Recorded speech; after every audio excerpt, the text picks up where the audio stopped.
अस्सलाम वालेकुम दोस्तों, कैसे हैं आप। उम्मीद करता हूं कि आप सब खैरियत से होंगे। दोस्तों आज हम बात करेंगे बिटकॉइन और इथेरियम के बारे में कि अभी के लिए एग्जैक्टली मार्केट की क्या सूरत हाल है। इस वीक की सप्लाई और डिमांड को जानेंगे कि कहां पर वो लेवल आ रहे हैं। रेंज मैंने ऑलमोस्ट बना दी है और वो अभी मैं आपके साथ शेयर भी करूंगा। ये वीडियो अगर आप बिना स्किप किए देख लेते हैं पूरी, तो लेट सपोज इट मीन्स के वीकेंड तक ही आपकी हेल्प आउट करेगी। और जो भी नंबर्स आपको बता दिए जाएं उन पे आपने ध्यान करना है और उसे याद भी करना है।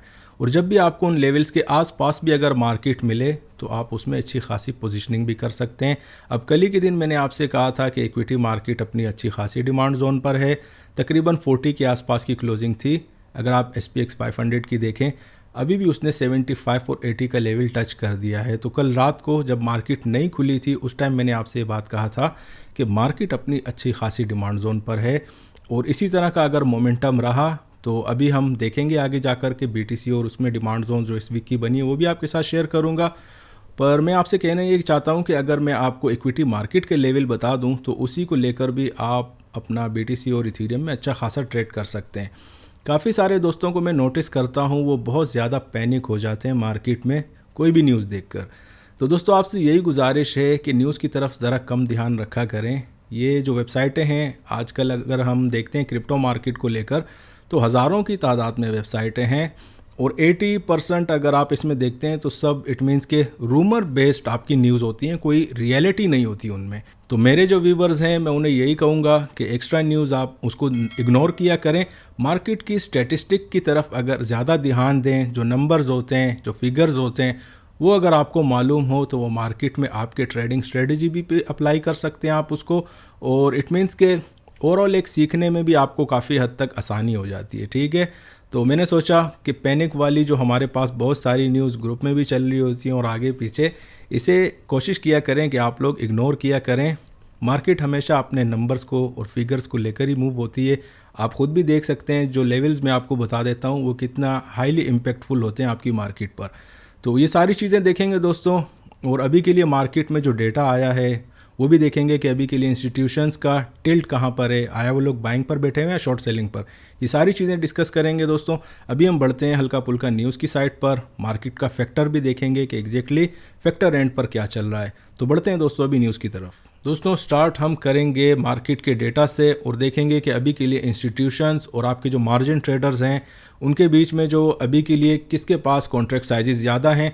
अगर आपने मेरी पिछले हफ्ते की मंडे वाली वीडियो देखी हो तो उसमें मैंने आपको एग्जैक्टली कहा था कि अभी भी इंस्टीट्यूशंस जो हैं वो मार्केट को लीड कर रहे हैं। बहुत सारे कॉन्ट्रैक्ट साइजेस उनके पास ओपन पड़े हुए हैं और आप ख़ुद भी देख सकते हैं उसके बाद जो मार्केट में मूवमेंट आई थी, एग्जैक्टली जो आपको सप्लाई जोन्स बताए थे इथेरियम के, SPX 500 के और आपके BTC के, सारे टारगेट हिट हो चुके थे। 18,400 का ही हाई लगा था और 18,400 के ऊपर क्लोजिंग नहीं आई थी।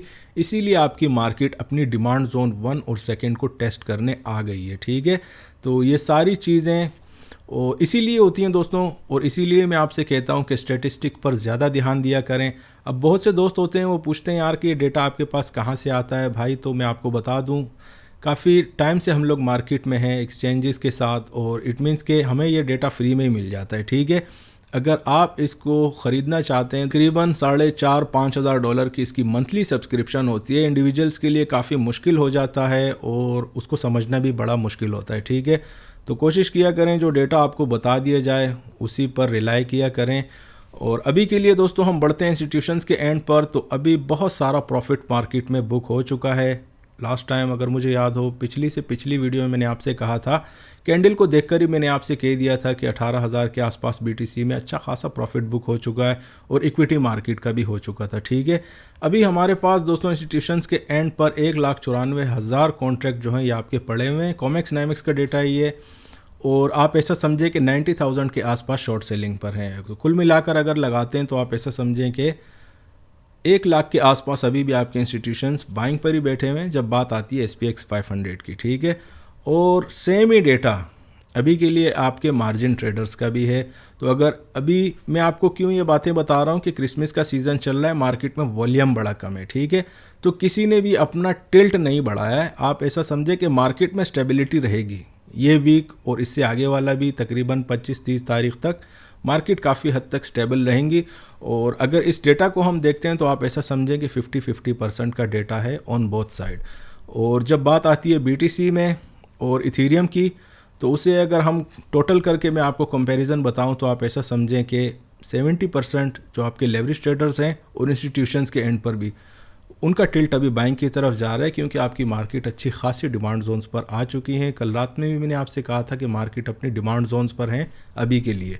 तो बढ़ते हैं दोस्तों अभी न्यूज़ की तरफ, मार्केट का फैक्टर भी देखते हैं, उसके बाद मैं आपको टेक्निकल एनालिसिस पर ले चलूँगा। दोस्तों अगर इकोनॉमिक कैलेंडर की बात करें तो हमारे पास कुछ खास डेटा नहीं था। कल रात को मैंने आपको बता ही दिया था, जैसे लास्ट वीक काफ़ी इट मीन्स के हॉट था, बहुत सारी न्यूज़ थी। इस वीक हमारे पास कुछ भी इतना खास नहीं है। और जिन दोस्तों को इकोनॉमिक कैलेंडर देखना है वो मेरी कल वाली वीडियो देख लें, उसमें मैंने इट मीन्स के क्लियरली बता दिया है कि कौन कौन सी न्यूज़ हैं। अभी हम दोस्तों मार्केट का फैक्टर देखेंगे कि इक्विटी एंड पर हो क्या रहा है, मंथली बेसिस भी और क्वार्टरली बेसिस भी। तो आपने इस स्क्रीन पर ध्यान देना है, ये नीचे वाली जो है परफॉर्मेंस वर्सेस SPX 500 रैंकिंग्स, ठीक है।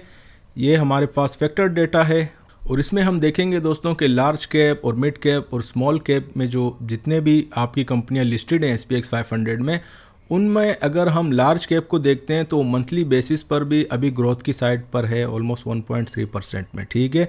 तो आप ये नहीं कह सकते हैं, जब आपकी बड़े मार्केट कैप वाली कंपनियां किसी भी इंडेक्स में लिस्टेड होती हैं तो वही आपकी इंडेक्स को मूव करती हैं, ठीक है। आप ऐसा समझे कि ड्राइव सोर्स वही रहती है आपकी। और मिड कैप वाली भी तकरीबन आप ऐसा समझे कि अच्छा खासा बिल्कुल करीब करीब में ही चल रहे हैं, मंथली डेटा शेयर हो रहा है। अगर क्वार्टरली में जाते हैं दोस्तों तो आप देखें कि हमारे पास लार्ज कैप जो है वो भी तकरीबन 5.5% ग्रोथ की तरफ जा रहे हैं, मिड कैप भी 2%। ओवरऑल अगर आप इक्विटी मार्केट को देखते हैं तो कुछ इतना बुरा डेटा नहीं है। और मैंने आपसे वैसे भी जब अर्निंग सीज़न स्टार्ट होता है मैं आपके साथ अर्निंग्स कैलेंडर भी शेयर करता हूं, उसमें मैंने आपसे कहा था कि 70-80% अर्निंग्स जो आई हैं ना दोस्तों, वो हमारे पास काफ़ी ज़्यादा पॉजिटिव आई थी। और जब बात होती है मार्केट में लार्जर कैप की तो उसमें तो फिर आप ऐसा समझे कि सबका ही डेटा, अर्निंग्स, उनके डिविडेंड, सब कुछ बहुत ज़बरदस्त आए थे, ठीक है। रेवेन्यू भी काफ़ी अच्छा आया था। इसीलिए हम अगर क्वार्टरली देखते हैं इसको और मंथली बेसिस पर तो आप देखें ग्रीन को स्मॉल कैप भी आपके, अगर क्वार्टरली हम देखते हैं 3 मंथ के हिसाब से तो मार्केट काफ़ी अच्छी खासी परफॉर्म कर रही है। सिर्फ स्मॉल कैप में उनकी कोर और ग्रोथ में जो है वो हल्का फुल्का सा डाउन है, चल रहा है, जो छोटी कंपनियां हैं, पर वो ज़्यादा इंडेक्स पर मैटर नहीं करती, क्योंकि बड़ी जो आपकी मार्केट कैप वाली कंपनियां होती हैं वही आपकी मार्केट को मूव करती हैं। अभी बढ़ते हैं दोस्तों टेक्निकल एनालिसिस की तरफ और देखते हैं कि एग्जैक्टली इस वीक की हमारे पास सप्लाई और डिमांड जोन्स कहाँ पर आ रही हैं। दोस्तों स्टार्ट हम करेंगे बिटकॉइन से। इस वीक में मुझे नहीं लग रहा कि इट मीन्स कुछ अच्छी खासी मूवमेंट होगी। बिल्कुल आपका कैलेंडर भी खाली है, मार्केट को लेकर भी कोई ख़ास इतनी न्यूज़ नहीं है। और सबसे बड़ी बात कि इट मीन्स के 4-5 दिन बाद आपका क्रिसमस भी आ जाएगा, इंटायरली हॉलीडे सीज़न होगा। और जो दोस्त फाइनेंशियल मार्केट से जुड़े होते हैं तो उनको पता होता है कि तकरीबन 5 से 10 जनवरी तक आपकी मार्केट इसी मोड में ही होती है। आपको कुछ ज़्यादा उसमें इट मीन्स के एग्जैक्टली लेवल नहीं मिलेंगे, ठीक है। अभी के लिए दोस्तों अगर हम देखें बिटकॉइन की पहली डिमांड जोन को तो हमारे पास आ रही है एग्जैक्टली 16,500 का एरिया, और सेकंड डिमांड जोन हमारे पास आ रही है 15,700 का एरिया, ठीक है। और अगर सप्लाई की बात करते हैं दोस्तों, हमारे पास अगर 17,300 के ऊपर क्लोजिंग आती है तो फिर आपकी मार्केट इट मीन्स कि ज़्यादा मैक्सिमम आप इसमें अभी टारगेट ना करें। इसीलिए मैंने आपको पहली सप्लाई से पहले जो बीच में एक स्लाइड सप्लाई होती है 17,300 का एरिया, वो मैंने आपको इट मीन्स के डिस्कस किया इसमें कि उसके ऊपर अगर क्लोजिंग आती है तो इसका मतलब ये है कि अगर यहाँ पर आप बाइंग करते हैं BTC में 500 पे, 600 पे, 16,000 या 700 पे, तो 17,300 जब भी आए आप अपना प्रॉफिट बुक कर लीजिए, ठीक है। 17,300 के ऊपर अगर आपको क्लोजिंग मिलती है या 400 के ऊपर, बिल्कुल क्लैरिटी के लिए, तो फिर आपकी मार्केट जा सकती है। हमारी पहली सप्लाई जोन आ रही है 18,400 का एरिया है, ठीक है। ये इट मीन्स के लास्ट वीक का सेकंड सप्लाई जोन है। और जो सेकंड सप्लाई जोन दोस्तों हमारे पास आ रही है एग्जैक्टली 19,200 के आसपास आ रही है। रेंज जो है काफ़ी एक्सपेंड हुई है इसमें। कल भी मैंने आपसे कहा था कि BTC और इथेरियम की रेंजेस एक्सपेंड होंगी, काफ़ी बढ़ेंगी, क्योंकि इक्विटी मार्केट जो है उसकी रेंज काफ़ी ज़्यादा बढ़ी है, ठीक है। तो उम्मीद है दोस्तों BTC का आपको सप्लाई डिमांड जोन सब कुछ मालूम पड़ गया होगा। ट्रेडिंग स्ट्रेटजी मैंने आपको बता दी। करंटली आपकी मार्केट अच्छी खासी डिमांड जोन पर है। अभी बढ़ते हैं इथीरियम की तरफ। इथीरियम की भी दोस्तों सेम स्टोरी है। अगर पहली सप्लाई देखते हैं, इसमें काफ़ी ज़्यादा रेंज एक्सपेंड हुई है, 1350-60 की आ रही है। और अगर डिमांड जोन हम देखते हैं पहली वाली, तो आप ऐसे समझे कि 1160 का एरिया, ये वही एरिया है जो लास्ट वीक हमारे पास सेकंड डिमांड जोन थी, ठीक है। और इसी पर मैंने आपको कहा था कि अगर फिर से हमारे पास रिजेक्शन आ रही है मार्केट में, तो इसका मतलब यही है कि मार्केट में मोमेंटम बढ़ेगा, पर वॉल्यूम की वजह से आपकी मार्केट स्टक भी हो सकती है इसी प्राइस पे। तो पहली डिमांड और पहली सप्लाई के बीच में हमारे पास एक लेवल है 1230 का एरिया। अगर इसके ऊपर क्लोजिंग आती है तो फिर आपकी मार्केट 1350 तक काफ़ी आराम से जा सकती है, जो हमारा इट मीन्स कि इस वीक की पहली सप्लाई जोन है।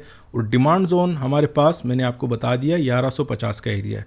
सेकंड डिमांड जोन दोस्तों हमारे पास एग्जैक्टली आ रही है, आप ऐसा समझें कि 1060 से लेकर 1080 का एरिया, काफ़ी इट मीन्स के बड़ा है। ओवरऑल जो रेंज बनी है वो काफ़ी ज़्यादा एक्सपेंड हुई है, इसलिए कि पिछली वीक हमारे पास अच्छी खासी मार्केट में मूवमेंट थी, पर इस वीक हमारे पास कोई भी इतना ख़ास डेटा नहीं है। तो आप कोशिश किया करें कि अगर 1150-60 की आपको मार्केट मिलती है तो 1220-30 के आसपास अपने प्रॉफिट बुक करें, और वहीं पर एक अच्छी खासी, फिर जब तक 1230 के ऊपर आप कुछ इट मीन्स के क्लोजिंग नहीं मिलती तो आप उसमें शॉर्ट सेलिंग भी कर सकते हैं। पर मेजर सप्लाई आपने याद रखना है कि 1350 का एरिया है, ठीक है। और अगर आपको मार्केट लेट सपोज अगर आप बाइंग करते हैं, अभी काफ़ी करीब है आपकी मार्केट अभी भी डिमांड जोन से, तो स्टॉप लॉस की स्ट्रेटजी जो दोस्त मुझे फॉलो करते हैं उन्हें तो पता है कि जब तक आपकी मार्केट 1150 के नीचे नहीं क्लोज होती तो आपने अपनी पोजीशन होल्ड पर रखनी है, मार्केट में क्लोजिंग का वेट करना है। जब तक नहीं आती आपको 1150 के नीचे क्लोजिंग, आप मार्केट पर होल्ड में रहें। 1230 से 40 का एरिया आपको काफ़ी आराम से मिल जाएगा। सेम स्ट्रेटजी आप वहाँ पर भी इम्प्लीमेंट कर सकते हैं। S&P का मैं आपको कल ही बता चुका था कि क्या सिनेरियो है, ओवरऑल उसकी मूवमेंट क्या है, वो मैंने आपके साथ डिस्कस कर ली थी। तो दोस्तों ये तो थी आज की अपडेट। उम्मीद है आपको पसंद आई होगी। अगर पसंद आई है तो दोस्तों के साथ ज़रूर शेयर कीजिएगा। शुक्रिया।